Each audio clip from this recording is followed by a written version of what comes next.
Hello and welcome to DCS with Lovo. Today will be a short tutorial for what I hope will be a fun manoeuvre for you and your friends. The formation loop. Have a watch, then give it a go. I'd love to see your formation loops, so feel free to link videos of them in the comments. Let's begin. With a sufficiently powerful jet aircraft, a full loop is easy to perform. However, doing so in close formation with others is a different matter entirely. A prerequisite for this is flying in or close to fingertip formation. See my formations tutorial for more information on that. Let's start with the flight lead. As flight lead, you don't have to worry about holding formation. Your concern is flying a loop in such a way to be as easy to follow as possible, and communicating your inputs to your flight so they can match them. You will slow as you climb and accelerate as you descend. The entry speed needs to be high enough for you to have sufficient airspeed at the top, or slowest part of the loop, for your flight to be able to maneuver and continue to hold formation. You should get to a suitable airspeed, which is fairly fast. In the F-18 we started at between 450 and 550 knots. You will set your throttle at this speed and leave it alone for the rest of the loop. The loop won't be a circle, it will be more oval. This is because as you slow at the top, the radius of your turn will reduce and the G you can pull will increase by 1 as gravity matches your lift vector. You should pull more at the bottom, less over the top as speed drops, and then more again as your speed picks up around the back. Your communication will be key for your flight to stay close. Give calls for every control input you perform. Start with a countdown for the first pull, which should be slight. This could be loop, loop, go, or 3, 2, 1 pull, or your own choice. After this, make a small pull and begin a commentary of every moment your backstick increases. We chose to say more repeatedly, as you'll hear in the example soon. You can let the flight know when you're in a position to hold this level of backstick, or your silence should let them know you're not changing the controls. Try to ensure you pull back smoothly, rather than in several short stops. You should increase more at the beginning while you have the airspeed. We got to about 3 to 3.5 G. Continue around the loop and ease off the backstick shortly after you pass the vertical. Communicate this, we chose to say less, reducing back to about 1 G, which is actually a 2 G turn due to the pull of gravity, or God's G. As you approach the vertical again, this time nose down, begin to increase the pull again back to the G you pulled on the entry to keep the loop symmetrical.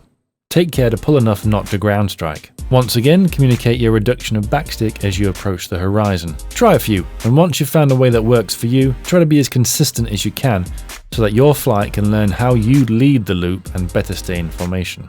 That's the flight lead taken care of. Let's talk about the wingmen. The main task here is to stay in the same position in relation to your flight lead, and it's harder than it sounds. If you're on the wing, try and maintain the same sight picture on lead and match lead's attitude.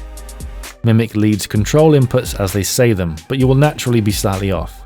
Correct, but be aware of inducing an oscillation by overcorrecting and overcorrecting that overcorrection.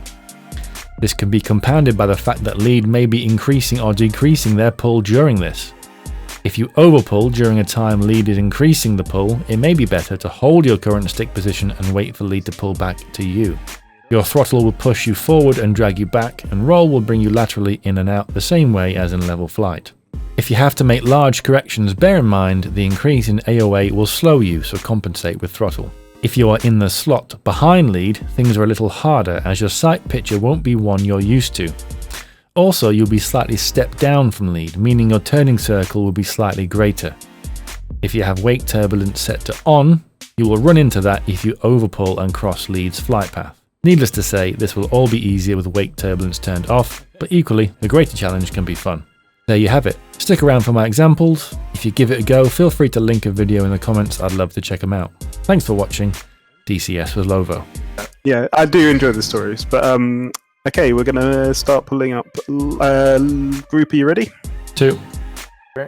Okay, loop, pull, go now. A little faster rate than last time, picking it up more than last time, more rapidly than last time, even more rapidly than last time. I'm still pulling back and pulling back and pulling back and pulling back now, holding it there.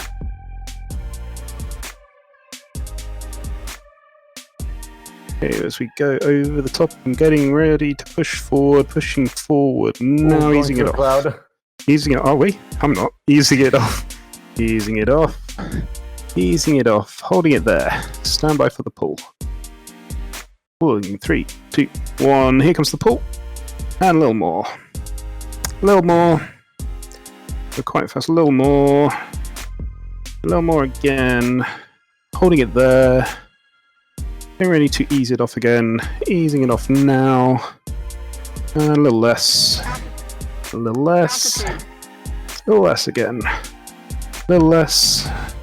And easing it all the way. More. More. More.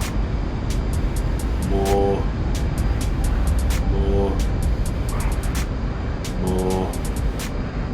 Less. Less. Less. Less. And more. More. More.